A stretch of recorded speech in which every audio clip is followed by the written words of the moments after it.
सलाम मसनून आदाब नूरी academy YouTube channel पर आपका इस्तकबाल किया जाता है। बस चंद दिनों के बाद एनटीए नेट एग्ज़ाम मुनक्किद होने वाला है। बहुत सारे चेंजेस किए जा चुके हैं जिसकी ऑलरेडी डिटेल्स हम अपने चैनल पर अपलोड कर चुके हैं। पहले पैटर्न चेंज किया गया, अब सिलेबस भी तब्दील कर दिया गया।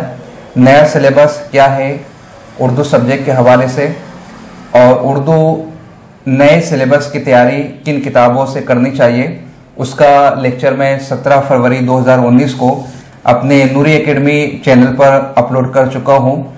जिन स्टूडेंट्स ने अब तक वो लेक्चर नहीं देखा है कि नए सिलेबस को किस तरह से पढ़ा जाए, तकरीबन 10 यूनिट का ये नया सिलेबस पेश किया गया है, जिसमें यूनिट फर्स्ट में तारीख़ ज़बान उर्दू, यूनिट सेकंड में उर्दू की शेरी असनाफ, फिर उर्दू गज़ल, उर्दू नज़्म, उर्दू दास्तान और ड्रामा, नावल और अफसाना, तनकीद और तहकीक, गैर अफसानवी नस्र, उर्दू के अदबी दबिस्तान, अदारे और तहरीकात व रुझानात, उर्दू की दिगर शेरी और नसरी असनाफ और हैयतें।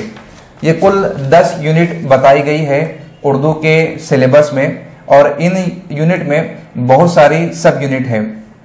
इन यूनिट्स के लिए कौन कौन सी किताबें पढ़नी चाहिए, सब यूनिट्स की किस तरह से स्टडी करनी चाहिए, स्ट्रैटेजी क्या होना चाहिए, तरीक़ाकार क्या होना चाहिए, लाए अमल क्या होना चाहिए, ऑलरेडी कई वीडियोस में हम डिस्कस कर चुके हैं। अब बात करते हैं कम पीरियड में किस तरह से उर्दू सब्जेक्ट की तैयारी की जाए। तो बहुत सारे लोगों का ये जहन बनता है कि वो गाइड के जरिए से पढ़ लेंगे, शॉर्ट नोट्स के जरिए से पढ़ लेंगे, या किसी ने अपनी नोट्स तैयार की है तो उसको देख करके हम कम समय में ज्यादा से ज्यादा तैयारी करने की कोशिश करेंगे। मैं पहले दिन से आपको यही सजेस्ट करता आ रहा हूं कि आप गाइड की बजाय बराह रास्त रेफरेंस बुक का इस्तेमाल करने की कोशिश करें। रेफरेंस बुक की डिटेल्स ऑलरेडी मैं अपने चैनल पर अपलोड कर चुका हूं, डिस्क्रिप्शन में मैं उसकी लिंक पेस्ट कर दूंगा, आप उसे बराह रास्त देख लीजिए।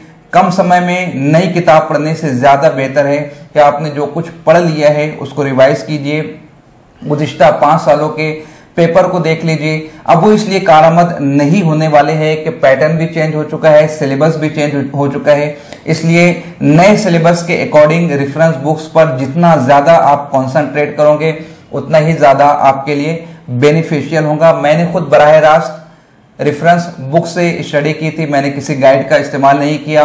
बिहन दी ताला महाराष्ट्र का सेट मैं फर्स्ट अटेम्प्ट में क्लियर कर लिया हूँ, नेट जीआरएफ पास आउट कर लिया हूँ। इसी तरह कई यूनिवर्सिटियों का पेट, जैसे Aligarh Muslim university, doctor Baba Saheb Ambedkar university, north Maharashtra university, doctor Swami Ramanand Teerth university और पूना यूनिवर्सिटी, मुख्तलिफ यूनिवर्सिटियों के पेड एग्जाम भी मैं रेफरेंस बुक की मदद से पास कर चुका हूं। तो मैं यही सजेस्ट करना चाहूंगा। फिर भी जो हजरात बुक का इस्तेमाल करना चाहते हैं मैं उनके लिए बताना चाहूंगा कि ज़ियाउल मुस्तफ़ा मिसबाही इन्होंने किताब तहरीर की है ज़ियाए उर्दू। ये पहली और मुनफरिद किताब है नए सिलेबस के हवाले से। ऑलरेडी उनकी एक किताब इससे पहले मंजर आम पर आ चुकी थी मनारे उर्दू के नाम से। ये भी काफी बेहतर किताब थी, काफी अच्छी किताब थी, लेकिन चूंकि सिलेबस नया आ चुका है इसलिए उन्होंने इस किताब को मजीद अजाफे के साथ और बहुत सारी तब्दीलियों के साथ लॉन्च किया है ज़ियाए उर्दू के नाम से। तो ये कम समय में पढ़ने के लिए आपके लिए ज्यादा बेहतर किताब है। 944 सफ़ात पर मुश्तमिल ये किताब है ज़ियाउल मुस्तफ़ा साहब की ज़ियाए उर्दू, और बकौल इनके सैकड़ों किताबें बल्कि हजारों किताबें बहुत ही कलील वक्त में ये फरोख्त हो चुकी है। आप इस किताब को बजरिए पोस्ट हासिल कर सकते हैं। मैं आपको नंबर बता देता हूँ, आसी बुक सेंटर सिवान ने इसको पब्लिश किया है। 3 नंबर यहाँ पर बुक पर दिए गए हैं, मैं उसे डिस्क्रिप्शन में भी पेश कर दूंगा।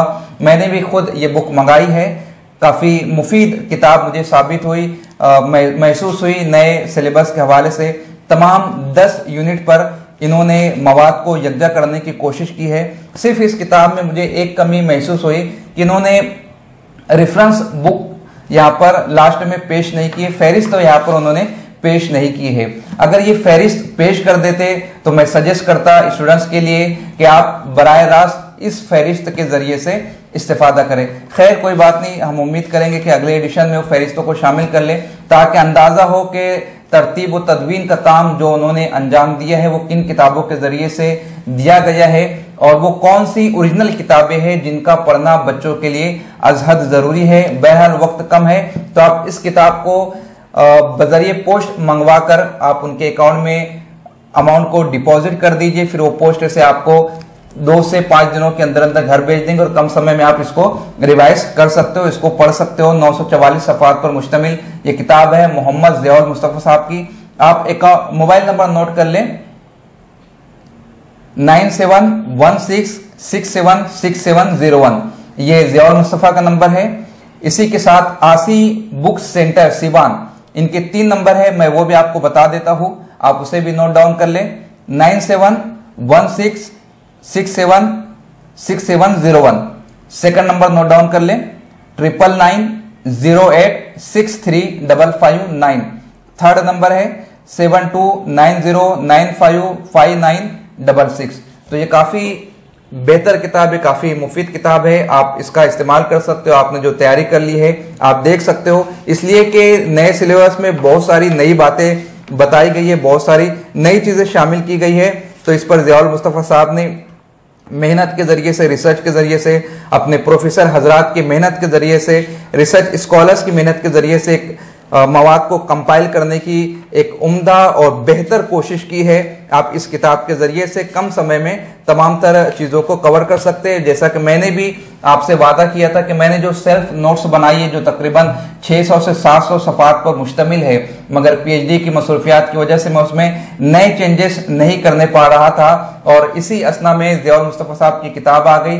तो मैंने ये मुफीद समझा, मैंने ये मुफीद जाना कि अपनी किताब को प्रमोट करने की बजाय, वहां पर एक्स्ट्रा वर्क करने की बजाय इन्हीं की किताब आपको मैं सजेस्ट किए देता हूं ताकि कम समय में आपके हाथों में ये किताब पहुंच जाए और आप इम्तिहान से पहले पहले इसे खत्म करके बेहतर तरीके से एग्जाम देने की कोशिश करें। मैंने अपनी तैयारी के दौरान रेफरेंस बुक के साथ साथ जो किताबें पढ़ी थी उसमें जावेद अहमद मुगल साहब की ये किताब बहुत अहम है, उर्दू अदब की गुमशुदा कड़ियाँ। ये भी नया एडिशन है, पहले उनका एडिशन इस तरह से आया करता था, ये नया एडिशन है। और चूंकि अब सिलेबस चेंज हो चुका है इसलिए इसकी अहमियत इतनी नहीं रह जाती, फिर भी मैं सजेस्ट करूंगा कि आप इन किताब को भी एक मरतबा देख लें, यानी आप सिलेबस के अकॉर्डिंग स्टडी कर लें, उसके बाद फिर किताब को देख लें। इसी के साथ एक किताब है इमरान अहमद की, ये हमारे ही शहर मालेगांव के एक होनहार टीचर है जिन्होंने उर्दू इंसाइक्लोपीडिया के नाम से ये किताब तरतीब दी है। ये उसका दूसरा एडिशन है।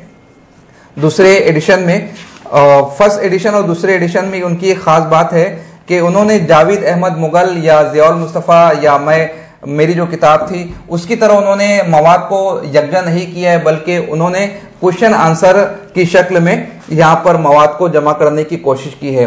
तो आप पहले रेफरेंस बुक पढ़ लीजिए या फिर ये किताब ज़िया उर्दू पढ़ लीजिए, या आपके पास जो अवेलेबल किताब जैसे सैयद मोहम्मद अशरफ की किताब आती है, मोहम्मद अशरफ की किताब आती है, वो पढ़ लीजिए, या उर्दू अदब के हवाले से और भी किताबें मार्केट में दस्तियाब है, आप वो पढ़ लीजिए। लेकिन मैं बताना चाहूँगा कि आप शऊर फन मत पढ़िए, अदब नुमा मत पढ़िए, तफहीम अदब मत पढ़िए। जी हाँ, एक बार फिर सुन लीजिए, शऊर फन, अदब नुमा, तफहीम अदब या इन जैसी और किताबें ये कचरा है, रद्दी है, आपके किसी काम की नहीं है। इन्हें पढ़कर आप अपना वक्त जाय मत कीजिए। सिर्फ लफाजी की गई है जिसे नेट से दूर दूर का ताल्लुक नहीं है। वो मवाद आज के दौर में कुछ भी मुफीद साबित होने वाला नहीं है। उनके राइटर्स को चाहिए कि वो स्टूडेंट्स को धोखा देना बंद कर दे। जदीद एडिशन ऊपर लिख दिया जाता है, नया एडिशन लिख दिया जाता है और स्टूडेंट्स बेचारे उन्हें पढ़ते रहते हैं कई हफ्ते कई महीना। उसमें सर्फ होने के बाद जब वो एग्जाम हॉल में पहुंचते हैं तो बिल्कुल नया पैटर्न होता है, नया सिलेबस होता है, क्वेश्चन का बिल्कुल कोर एंगल होता है और वो जवाब देने की पोजीशन में नहीं होते हैं। इसलिए मैं बार बार सजेस्ट करता हूं कि गाइड पढ़ने की बजाय आप बराह रास्त रेफरेंस बुक का इस्तेमाल कीजिए।